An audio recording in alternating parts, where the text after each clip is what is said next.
오늘 하나님 말씀 오라 우리가 여호와의 산에 올라라는 제목으로 하나님 말씀 나누도록 하겠습니다. 산에 오르는 것을 좋아하시죠?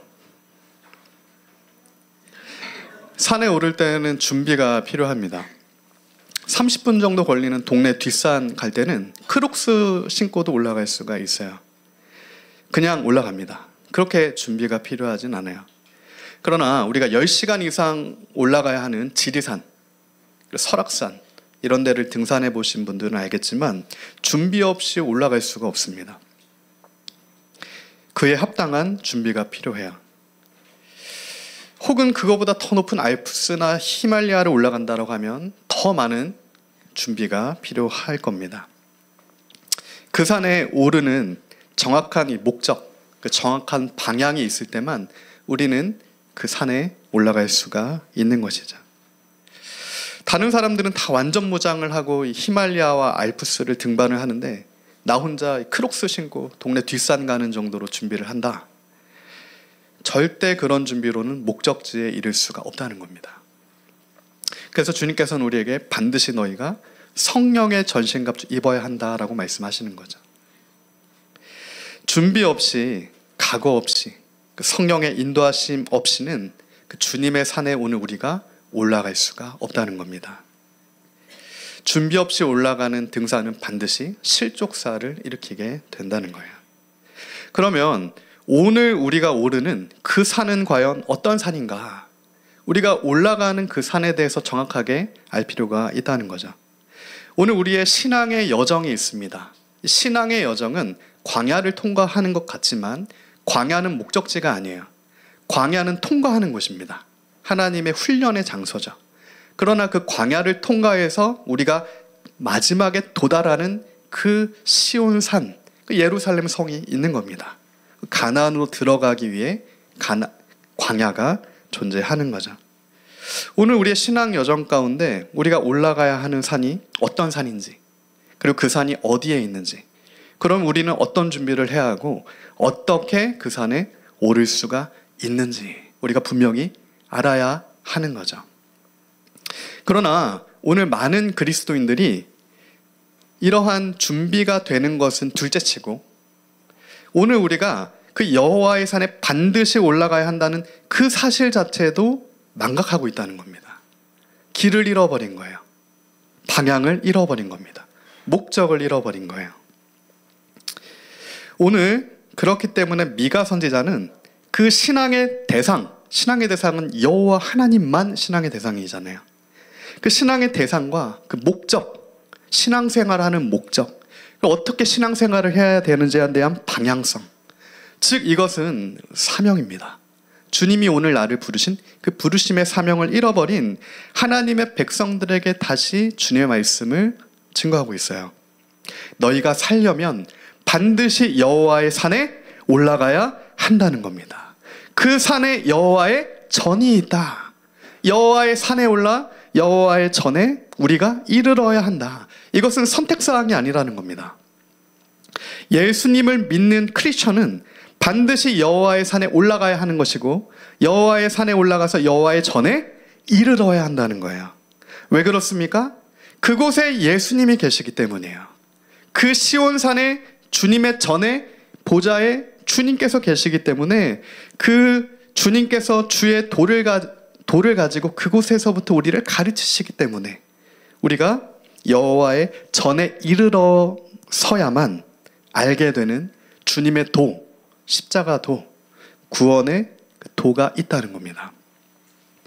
이 십자가의 도, 구원의 도, 예수 그리스도의 십자가의 생명의 길이죠. 주님의 십자가 그 살과 피에 영생이 있구나. 예수 그리스도 안에 영원한 생명이 있구나. 이것을 우리가 그 산에 올라 그 전에 이르러서야 비로소 알 수 있다.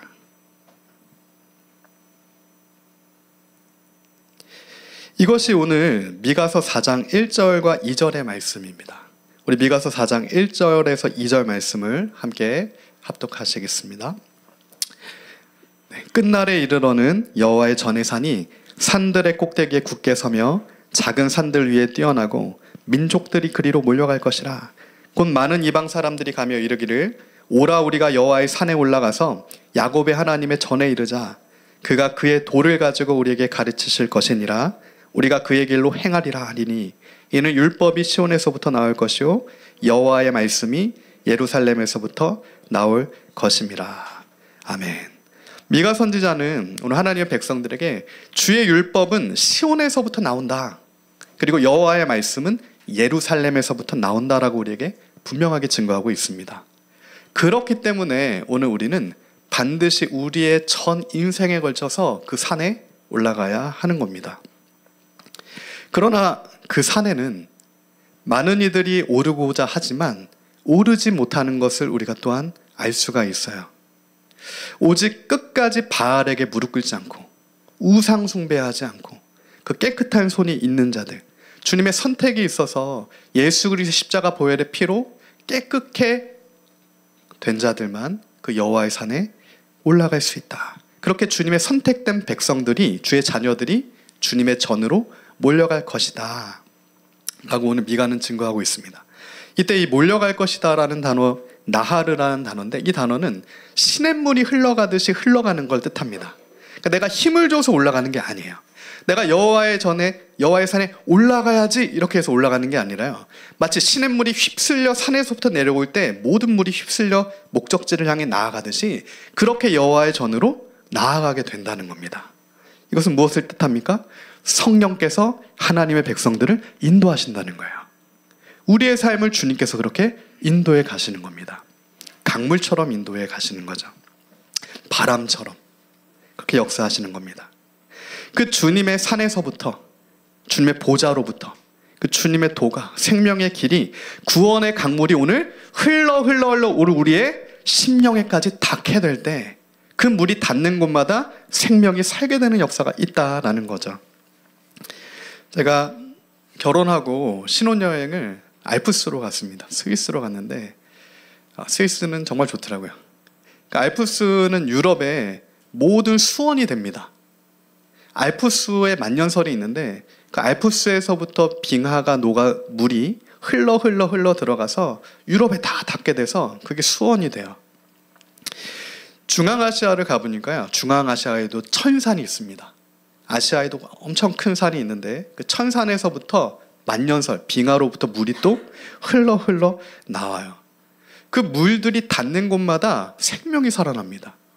그 물이 가는 길이 아니면 생명이 없어요. 황량합니다. 그러나 그 산에서부터 물이 닿는 땅마다 생명이 솟게 되듯이 오늘 여호와의 산에서, 여호와의 전에서 주님의 강물, 그 생명의 강물이 오늘 우리의 심령 가운데도 흘러 넘치면 황폐케 된 오늘 우리의 심령이 다시 솟게 된다라는 약속이 우리에게 주어져 있다는 사실입니다. 오늘 우리가 그 믿음으로 아버지 앞에 다시 나아가는 아버지 은혜의 길을 소망합니다. 주님께서 그렇게 우리를 회복시키신다. 우리의 상한 심령과 어려운 인생의 모든 여정 가운데 주님께서 우리의 구원의 강물을 부어주셔서 우리로 다시 일어날 힘을 주신다는 겁니다. 주의 보좌로부터 그 생명샘물이 흘러 넘친다. 그러면 오늘 우리가 오늘 우리의 인생 여정 가운데 반드시 여호와의 산에 올라가야 하는 거구나를 하나님 말씀 통해 알게 됩니다. 이것은 선택사항이 아니라 반드시 여호와의 산에 올라가야 하는 거구나.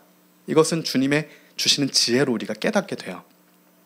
그러면 그 다음 문제가 있는데, 그러면 도대체 어떤 산이 여호와의 산인가? 여호와의 산에 올라가야 되는 건 알겠는데 그러면 어떤 산이 여호와의 산이냐? 산이 많은 겁니다. 그러니까 산이 하나만 있으면 좋죠. 정확하게 하나만 있으면 절로 가야 되는구나 이렇게 가면 돼요. 근데 많은 사람들이 왜 주님이 뜻하신 바 그 산에 올라가지 못합니까? 산이 너무 많아서 그래요. 그 중에 대략 그냥 높아 보이는 산에 오르면 되는가? 그렇지가 않다는 겁니다. 오늘 미가 선지자는 우리에게 정확하게 그 여호와의 산은 이런 특징이 있다라고 알려주고 있습니다. 그 산의 특징 뭡니까? 끝날에야 알 수 있는 모든 산들 위에 가장 높이 세워지는 산이다라고 증거하고 있어요.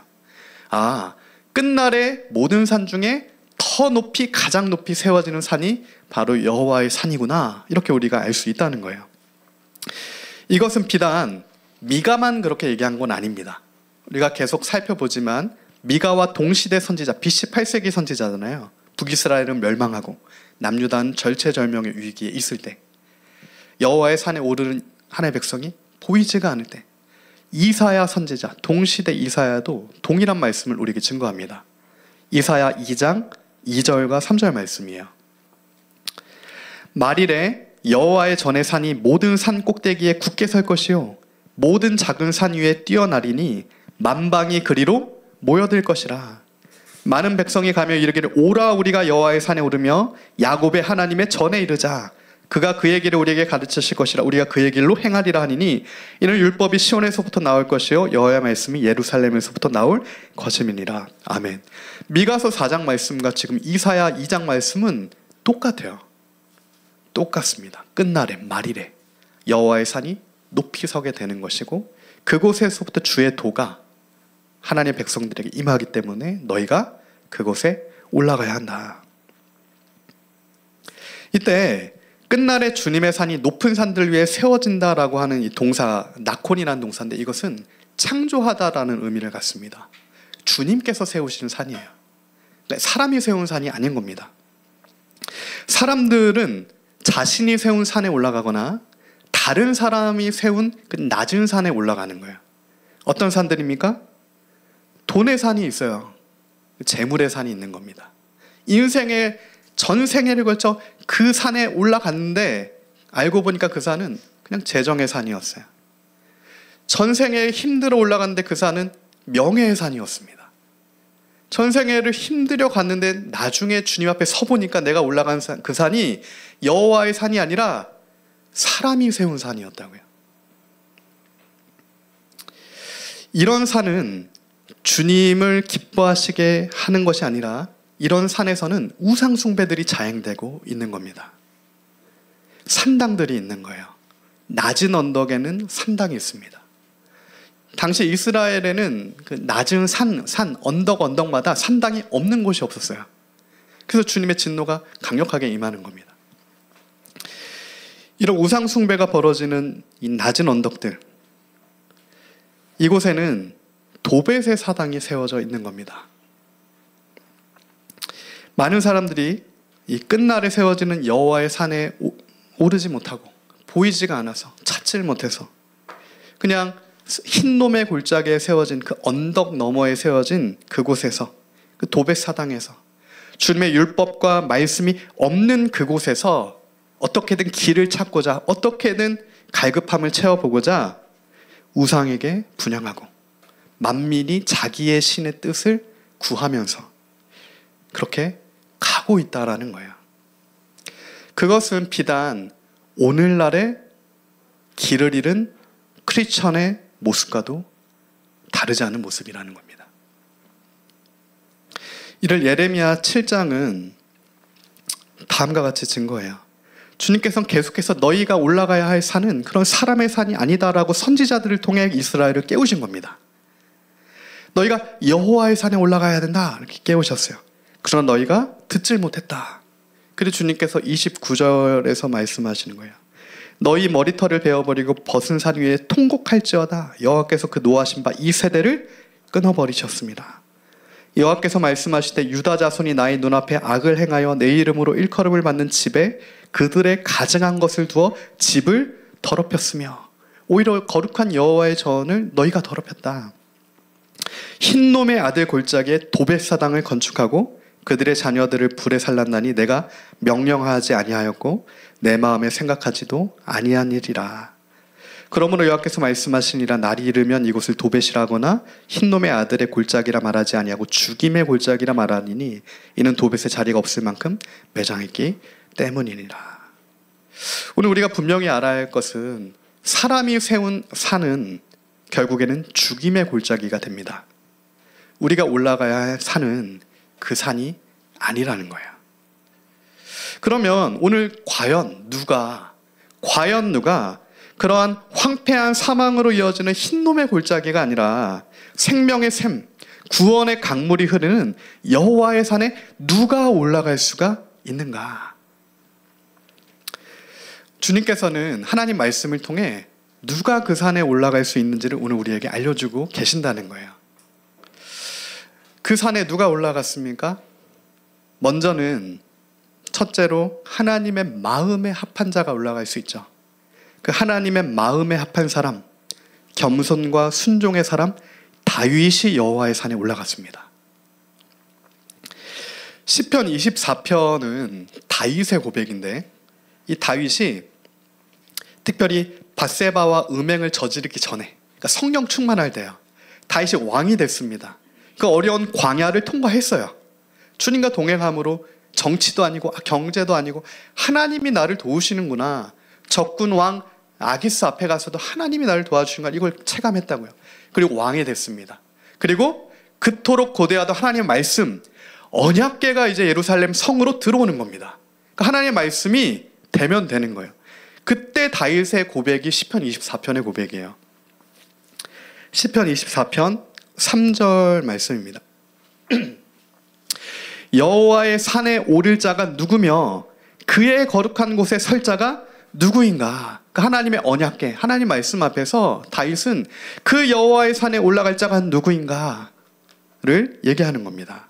곧 손이 깨끗하고 마음이 청결하고 뜻을 허탄한 데 두지 아니하고 거짓 맹세하지 아니하는 자가 그 산에 올라갈 수 있다. 그는 여호와께 복을 받고 구원의 하나님께 의를 얻는다. 이는 여호와를 찾는 족속이요 야곱의 하나님의 얼굴을 구하는 자로다. 문들아 너희 머리를 들지어다. 영원한 문들아 들릴지어다. 영광의 왕이 들어가시리로다. 영광의 왕이 누구시냐? 강하고 능한 여호와시요 전쟁에 능한 여호와시로다. 이처럼 그 여호와의 산에 하나님의 마음에 합한 자 다윗이 올라갔습니다. 이 거룩한 곳이죠. 여호와의 산은 거룩한 곳이에요. 이 거룩하다라고 하는 카도시는 성별된 곳이라는 뜻입니다. 그러니까 흔한 곳이 아니죠. 성별된, 그래서 거룩한 겁니다. 구별되었기 때문에. 근데 그 성별되고 구별된 곳에 누가 올라갈 수 있는가? 손이 깨끗한 사람. 이때 이 손이 깨끗하다는 단어는 우리가 밖에 나갔다 오면 우리 아이들 막 손 씻죠. 손이 깨끗해지죠. 이런 청결 정도를 얘기하는 건 아닙니다. 그러니까 죄를 안 짓는 걸 얘기하는 건 아니에요.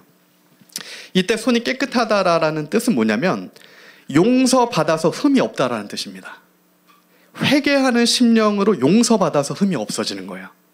분명히 흠이 있는데 하나님께서 흠이 없다라고 하시니까 그 용서함을 받아서 흠이 없어진 게 손이 깨끗해진 겁니다.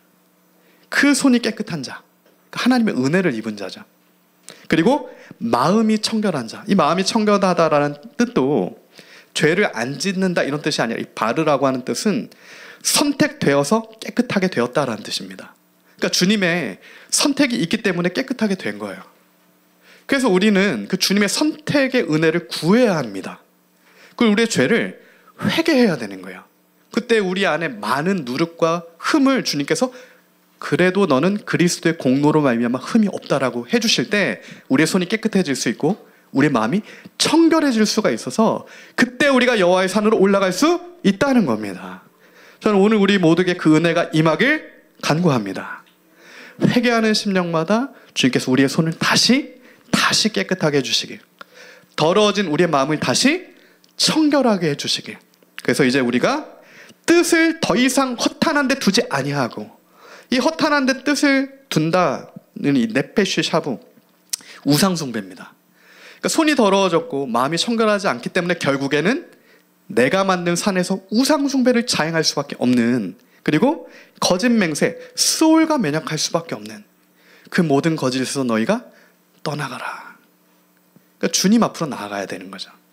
예수님 앞으로 나아갈 때 그 모든 거짓이, 그 사슬이 끊어진다는 거예요. 그때 그는 복을 받고 구원의 하나님께 의를 얻으리니. 할렐루야죠. 구원을 받고 의를 얻게 되는 그 놀라운 복된 인생이 저와 여러분의 인생인 줄 믿습니다. 그래서 하나님께서 지금 우리의 삶, 개인의 삶에 엄청난 광야, 그러니까 주님께서 해결해 주셔야만 해결되는 문제들을 허락하시는 거예요. 아, 이게 사람으로 안 되는구나. 가족으로도 안 되고 친척으로도 안 되고 심지어 교회로도 안 됩니다. 목회자, 사역자들로도 안 되는 거예요. 이건 내가 이 문제를 가지고 주님 앞으로 가져갔을 때 주님께서 오늘 그 목마른 여인에게 생명샘간물을 주셨을 때만 해결될 수 있는 거예요. 지금 내가 목마릅니다. 주님, 나를 만나 주십시오.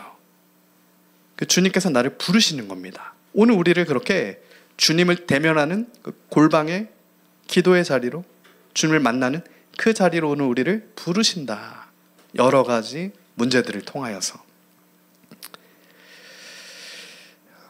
오늘 이 다윗의 중심, 주의 전의 하루가 왕궁의 첫날보다 좋습니다. 그 거룩한 중심이 있었기 때문에 하나님께서는 다윗의 모든 인생을 인도하셨고, 그가 실족하였을 때도 그를 다시 건져주셨어요. 언약궤가 있었을 때도, 그 밧세바를 범죄했을 때도. 그 은혜가 저와 여러분에게도 임하여서 오늘 우리도 다윗처럼 하나님의 산에 올라가는 주의 자녀 되길 간구합니다. 두 번째로, 믿음의 사람이 그 산에 올라갈 수가 있죠. 믿음의 사람 아브라함이 여호와의 산에 올라갔습니다. 창세기 22장 말씀이에요. 창세기 22장 1절은 이렇게 증거하는데, 그 일 후에 하나님이 아브라함을 시험하시려고. 그러니까 이건 유혹이 아니라 하나님의 테스트가 있습니다. 우리 삶에도 테스트가 있어요. 믿음의 테스트가 하나님으로부터 임합니다. 그를 부르시되 아브라함아 하시니 그가 이르되 내가 여기 있나이다. 여호와께서 이르시되 내 아들 내 사랑하는 독자 이삭을 데리고 모리아 땅으로 가서 내게 일러준 한 산, 거기서 그를 번제로 드리라. 우리가 이게 사실은 많이 와닿지는 않는 말이에요. 그죠? 오늘 우리에게 하나님께서 너의 하나뿐인 자녀, 하나, 둘도 아니고 하나뿐인 자녀를, 어린 나이도 아닙니다. 지금 청소년기를 지나간 그 아들을 여호와의 산에 데리고 올라가서 주님께 바쳐라. 그 명령이 떨어졌을 때 그걸 나에게 말씀하신다고 하면 오늘 내가 주님 앞에 어떤 반응을 할 수 있을까? 근데 지금의 아브라함은 과거의 아브라함이 아니죠. 지금의 그 광야와 어려움과 여러 가지 환난을 통과한 아브라함은 믿음의 사람이 되어 있는 겁니다. 주님께 이삭을 드렸지만 실상은 그의 믿음을 드린 거예요. 그러니까 하나님께서도 오늘 우리에게 요구하시는 것은 우리의 믿음인 겁니다. 우린 주님께 우리의 믿음을 드려야 합니다. 그러니까 우리의 생명을 드린 거예요. 아브라함이 이삭을 드린 건 자신의 생명을 드린 겁니다. 그때 주님께 아브라함이 그의 믿음을 드릴 때 12절의 말씀이에요. 사자가 이르시되 그 아이에게 내 손을 대지 말아라. 그에게 아무 일도 하지 말아라. 내가 내 아들 독자까지 아끼지 아니하였으니 내가 이제야 내가 하나님을 경외하는 줄 알았다. 아브라함이 눈을 들어 살펴본즉 한 순양이 뒤에 있는데 뿔이 수풀에 걸려 있는지라 아브라함이 가서 그 순양을 가져다가 아들을 대신하여 번제로 드렸더라. 아브라함이 그 땅 이름을 여호와 이레라 하였으므로 오늘까지 사람들이 이르기를 여호와의 산에서 준비되리라 하더라. 아멘. 아브라함은 믿음으로 여호와의 산에 올라갔습니다. 그 여호와 이레 하나님을 여호와의 산에서 만나게 된 거예요. 오직 믿음으로. 성경학자들은 이때 하나님께서 이삭 대신 받으신 이 순양, 흠이 없는 순양이죠. 대신 번제로 바쳐진 이 순양을 예수 그리스도를 예표한다라고 얘기합니다.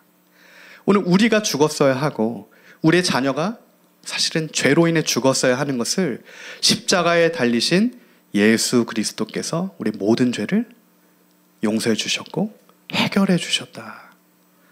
믿음이 모든 것을 이긴다. 죄와 사망과 저주는 오직 믿음으로 이긴다는 겁니다. 오늘 그 모든 죄와 저주와 사망을 이기는 승리하는 믿음이 저와 여러분에게, 아브라함에게 있는 그 믿음이 임하길 간구합니다. 마지막으로 여호와의 산에 오르는 사람, 모든 나라에 만연했던 산당을 제거한, 모든 거짓 우상을 제거하여서 민족을 살린 하나님의 신실한 사람 히스기야가 여호와의 산에 오릅니다. 히스기야는 역대하 23장에 보면 당시에 절체절명의 위기를 맞습니다. 어떤 위기냐면 아수르 왕 사네립이 이제 남유다를 쳐들어온 거예요. 당시 BC 8세기 중반인데 BC 722년에 북이스라엘이 아수르에 의해서 무너집니다. 당시 아수르는 초강대국이기 때문에 북이스라엘만 무너진 게 아닙니다. 아람을 위시한 수많은 나라들이 다 무너져요. 그리고 이제 남유다 남은 겁니다. 근데 그 남유다를 쳐들어왔어요. 그리고 그 시온산, 그러니까 예루살렘 성을 에워쌉니다. 그때 뭐라고 사네립이 히스기야한테 얘기하냐면 역대하 23장 11절인데 이렇게 사네립이 얘기하는 거예요. 히스기야가 너희를 꾀어 이르기를 우리 하나님 여호와께서 우리를 아수르 왕의 손에서 건져내시리라 하거니와 이 어찌 너희를 주림과 목마림으로 죽게 함이 아니냐. 이 히스기야가 여호와의 산당들과 제단들을 제거하여 버리고 유다와 예루살렘에 명령하여 이르기를 너희는 다만 한 제단 앞에서 예배하고 그 위에 분향하라 하지 아니하였느냐. 나와 내 조상들이 이방 모든 백성에게 행한 것을 너희가 알지 못하느냐. 모든 나라의 신들이 능히 그들의 땅을 내 손에서 건져낼 수 있었느냐. 내 조상들이 진멸한 모든 나라의 그 모든 신하 중에 누가 능히 그 백성을 내 손에서 건져내었기에 너희 하나님이 능히 너희를 내 손에서 건지겠느냐. 그런즉 이와 같이 너희는 히스기야에게 속지 마라. 꾀임을 받지 말라. 그를 믿지도 말라. 어떤 백성이나 어떤 나라의 신도 능히 자기의 백성을 나의 손과 나의 조상들의 손에서 건져내지 못하였나니 하물며 너희 하나님이 너희를 내 손에서 건져내겠느냐 하였더라. 지금 사네립의 말이죠. 이 사네립의 말은 우리가 잘 들어보면 오늘 우리를 향한, 신실한 주님의 백성들을 향한 이 세상의 말이기도 해요. 이 세상에서는 오늘 하나님의 백성들을 향해 사네립이 얘기한 그 말을 하는 겁니다. 너희는 여호와의 산에 올라갈 수 없다. 너희는 지금 아무것도 없지 않냐. 그 산에 올라갈 수 없다. 이런 세상의 소리를 하는 겁니다. 그러나 히스기야는 어떻게 합니까? 산당을 제거해요. 그 산당을 제거하는 거죠. 그리고 모든 거짓된 우상의 단을 다 무너뜨립니다. 그 주님께만 한 단에서 예배해요. 주님께서는 그 히스기야의 신실함을 보시는 겁니다. 그 신실함을 보시고 사람의 방법이 아니라 하나님의 방법으로 이 민족 가운데 구원이 임한다. 이때 20절 말씀입니다. 이러므로 히스기야 왕이 아모스의 아들 선지자 이사야와 더불어 하늘을 향하여 부르짖어 기도하였더니, 그러니까 지금 히스기야는 엄청난 절체절명의 위기 앞에 군대도 없죠. 군마도 게임이 되지 않습니다. 사실은 지금 예루살렘은 뒤 엎어졌기 때문에 아무것도 없는 거예요. 그때 히스기야가 할 수 있는 선택지 기도밖에 없는 거예요. 그래서 오늘 우리도 사실은 이 마찬가지 여호와의 산에 올라가다가 이 세상으로부터 사실은 그 산에 못 올라가게 되는 어려운 일들을 만났을 때는 기도해야 되는 겁니다. 사람을 의지하는 게 아니라, 외교를 벌이는 것이 아니라요, 기도를 해야 되는 거예요. 그때 하나님께서 우리를 도와주신다. 주님의 도우심이 있다라는 거죠. 여호와께서 한 천사를 보내어 아수르 왕의 진영에서 모든 큰 용사, 대장, 지휘관들을 멸하신지라. 그리고 아수르 왕은 죽습니다. 그가 의지하였던 그의 신의 단에서 죽게 돼요. 이와 같이 여호와께서 히스기야와 예루살렘 주민을 아수르 왕 사네립과 모든 적군의 손에서 구원하여 내사 사면으로 보호하심에 여러 사람이 예물을 가지고 예루살렘에 와서 여호와께 드리고 또 보물을 유다 왕 히스기야에게 드린지라. 이후부터 히스기야가 모든 나라의 눈에 존귀하게 되었더라. 아멘. 히스기야는 그의 삶 가운데, 민족 가운데 모든 우상을 제거한 그 신실함으로 여호와의 산에 올라 주님의 보호하심을 받았습니다. 그럼 오늘 우리도 이처럼 오늘 우리 삶의 모든 우상을 먼저 제거해야 돼요. 하나님이 아닌 모든 우상, 그것은 우리 육체적으로 보면 탐심도 우상 숭배라고 하셨기 때문에 모든 탐심을 제거해야 됩니다. 그 성경에서 말하는, 특별히 구약에서 얘기하는 우상 숭배는 정말 우상 숭배예요. 오늘도 우리가 어떠한 나의 복을 비는 실체적인, 옛날에 우리 옛날 막 조상들은 집안마다 막 그런 게 있었잖아요. 드라민 같이 이런 것을 두고, 그런 모든 실체적인 우상 숭배, 그걸 제거해라 라고 말씀하시는 거예요. 그 신실함이 있는 자가 여호와의 산에 오를 수 있다. 이처럼 오늘 우리는 이 여호와의 산에 오른 하나님의 사람들의 공통점을 보게 되는 거죠. 아, 동일한 하나님의 사람들이구나. 시대는 다르고 부르심은 다르고 사명은 각자지만 동일한 그 중심이 있는 자들이구나. 어떤 중심입니까? 그 안에 겸손과 순종과 믿음과 우상을 제거하는 것과 신실함과 회개와 기도가 있다라는 겁니다. 그의 삶 가운데 주님 앞에 회개하기 때문에, 날마다 주님 앞에 회개하고 주님의 은혜를 구하기 때문에 예수 그리스도의 십자가 대속의 은혜로 말미암아 여호와의 산에 오르게 된다. 그리고 그 여호와의 산에 올라가는 자들을 만군의 여호와 하나님께서 보호하신다. 이게 오늘 미가서 4장 4절의 말씀입니다. 그들을 두렵게 할 자가 없으리니 이는 만군의 여호와의 입이 이같이 말씀하셨음이라. 만군의 여호와. 성경에서 특별히 이 만군의 여호와라고 하는 표현, 그러니까 하나님의 이름, 명칭, 그 앞에 여호와 일의 하나님, 여호와 라파의 하나님, 마찬가지로 만군의 여호와의 하나님이라고 하는 표현은 특별히 전쟁 가운데 승리를 주시는 하나님의 이름 가운데 붙여집니다. 그러니까 모든 군대의 하나님이라는 뜻이에요. 그러니까 사실은 이길 군대가 없는 거예요. 그 만군의 여호와께서 오늘 나와 함께 하시면 아수르의 그 수많은 군대도 우리를 무너뜨리지 못하는 겁니다. 만군의 여호와 하나님. 특별히 사무엘서 같은 경우는 이 만군의 여호와 하나님이라고 하는 만군의 여호와의 이름이 특별히 구속사 가운데, 그러니까 세대와 세대, 시대와 시대 가운데 큰 분수령이 되는 사건들이 있습니다. 마치 아수르가 쳐들어온 것처럼 그때마다 만군의 여호와의 하나님을 나타내요. 이것은 민족 가운데도 그렇고 세대 가운데도 그렇고 저는 우리 가정과 개인의 삶 가운데서 큰 분수령들이 있습니다. 마치 우리 지금 청소년들이 대학생이 될 거고 대학생들이 결혼을 할 거고 결혼해서 또 자녀를 낳고 이렇게 중요한 인생의 분기점들이 있을 때 그때 만군의 여호와께서 우리와 함께 하실 때 우리에게 승리가 주어진다는 거예요. 그때 우리는 여호와의 산에 오를 수가 있다. 스가랴 8장 3절이에요. 여호와가 이같이 말하노라. 내가 시온에 돌아와 예루살렘 가운데 거하리니 예루살렘은 진리의 성읍이라 일컫겠고 만군의 여호와의 산은 성산이라 일컫게 되리라. 그 시온, 주님이 거하시는 거룩한 산이 될 것이다. 그러므로 오늘 우리는 정말 다시 주님의 은혜를 입어서 멈춰졌던 발걸음을 다시 성령의 인도하심 가운데 띄어서 다시 여호와의 산으로 올라가기를 소망합니다. 때로는 그 여호와의 산에 올라가다가 인생 가운데 힘이 들죠. 낙심할 때도 있습니다. 그래서 너무 높은 산이기 때문에 끝까지 끝날에만 보이는 그 산이잖아요. 그래서 가다가 그냥 앞에 보이는 흰놈의 골짜기 정도, 흰놈의 산 정도에 주저앉고 싶은 마음이 드는 겁니다.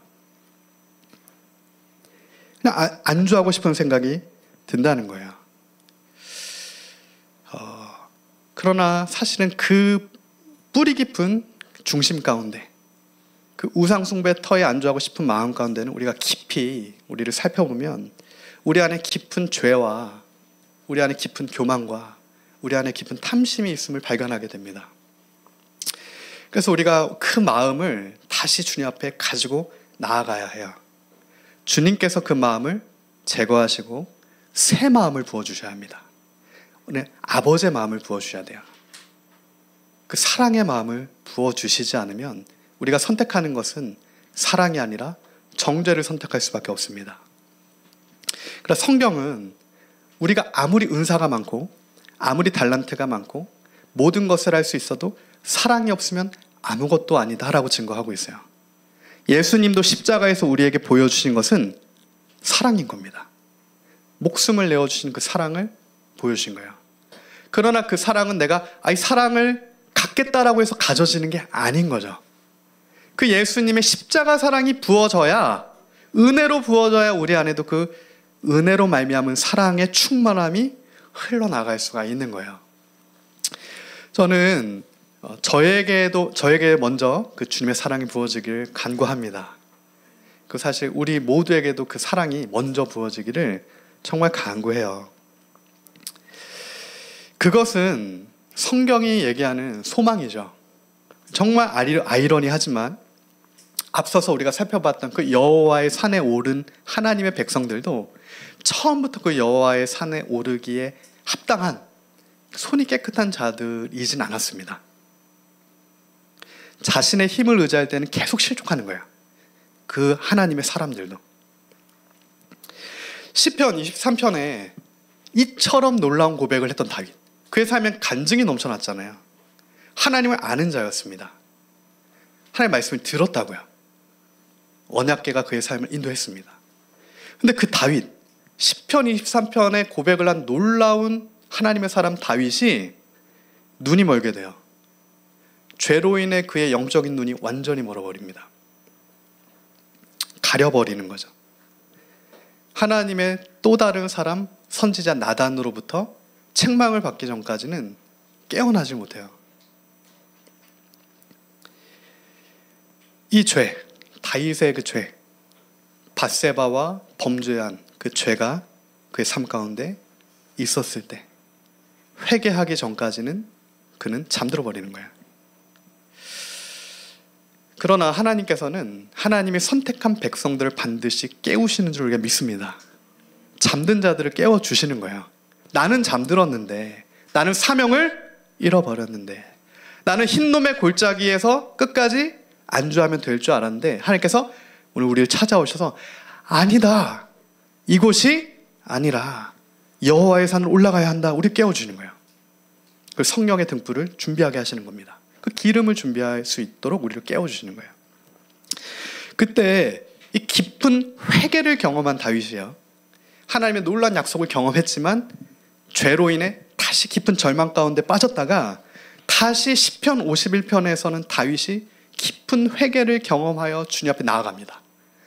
그러니까 사람 앞에 나아가는 것이 아니라, 심지어 나단 앞에 나아가는 것도 아니라 하나님 앞에 나아가요. 그때 다윗의 시편 51편의 고백이에요.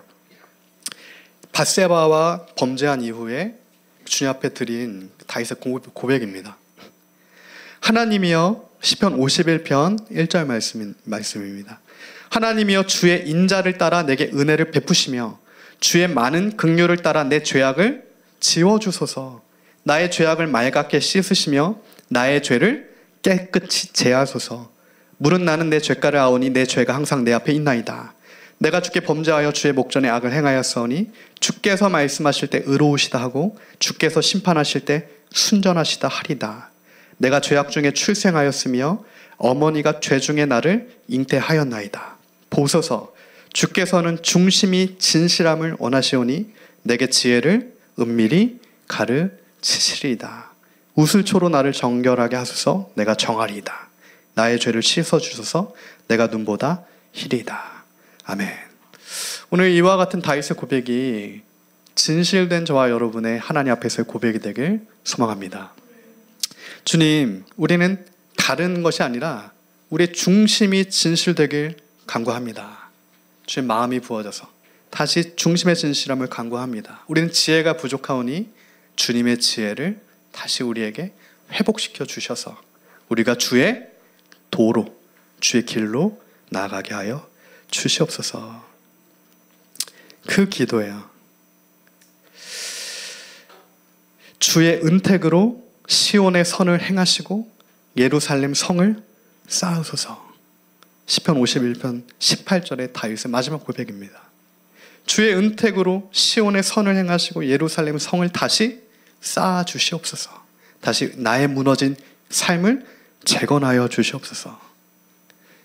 히스기야도 마찬가지였습니다. 그 놀라운 하나님의 역사를 경험했지만 사실은 그 이후에 바벨론 사절단에게 금은보화를 보여줌으로 결국엔 큰 위기를 또한 도래하게 돼요. 아브라함도 마찬가지였습니다. 아브라함이 이삭을 주님께 드리기 직전까지 아브라함은 이스마엘을 만들게 되는 믿음 없는 여러 가지 모습이 그의 삶에도 있었어요.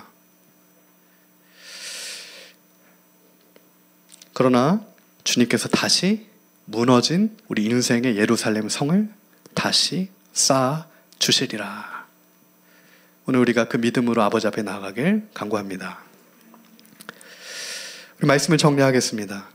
지금은 우리가 다시 여호와의 산에 오를 때입니다. 잠자던 자 깨어 잘못 올라갔던 자들 다시 내려와서 다시 끝날에 지금 세워지고 있는 여호와의 산에 올라가야 될 때예요. 오늘 우리는 주님 다시 오실 그 끝날에 거의 다 이르렀습니다. 이 주님 오시는 날이, 그 날이 혹은 지금 우리가 생각하는 것보다 더 더딜 수도 있죠. 지금 우리가 생각하는 것보다 더 더디게 오실 수도 있어요. 그러나 우리 인생의 끝날 역시, 우리 한 인생의 끝날 역시 우리가 주님 앞에 설 그날이 문 앞에 가까이 왔다라는 사실이에요. 100년이 남아있는 것이 아닙니다. 짧게는 수년이고요. 길게면은 3, 40년, 우리 아이들 더 길게면 6, 70년 되겠죠. 그러나 그 끝날, 주 앞에 설 날이 우리 문 앞에 다다라 있다. 그리하여 오늘 우리가 다른 신의 이름을 의지하는 것이 아니라 그 아수르의 위기 앞에 다른 신을 의지하는 것이 아니라 이제는 오직 만군의 여호와 하나님만 의지하여 여호와의 산에 올라가서 여호와의 전에 이르는 복된 하나님의 백성이 우리가 되길 소망합니다. 만민이 각각 자기의 신의 이름을 의지하여 행하되 오직 우리는 우리 하나님 여호와의 이름을 의지하여 영원히 행하리로다. 아멘.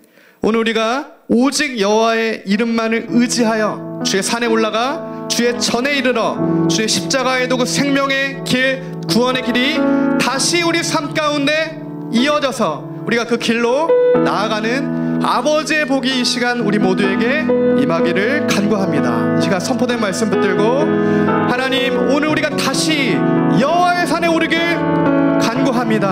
하나님, 우리의 마음을 새 마음으로 변화시켜 주시고 하나님, 우리의 부패한 마음을 아버지의 십자가의 사랑의 마음으로 변화시켜 주셔서 회개하는 심령마다 다시 깨끗한 손과 청결한 마음으로 주 앞에 설 수 있도록 아버지, 우리를 다시 새롭게 하여 주시옵소서. 시간 은혜를 구하며 기도하며 나아갑시다.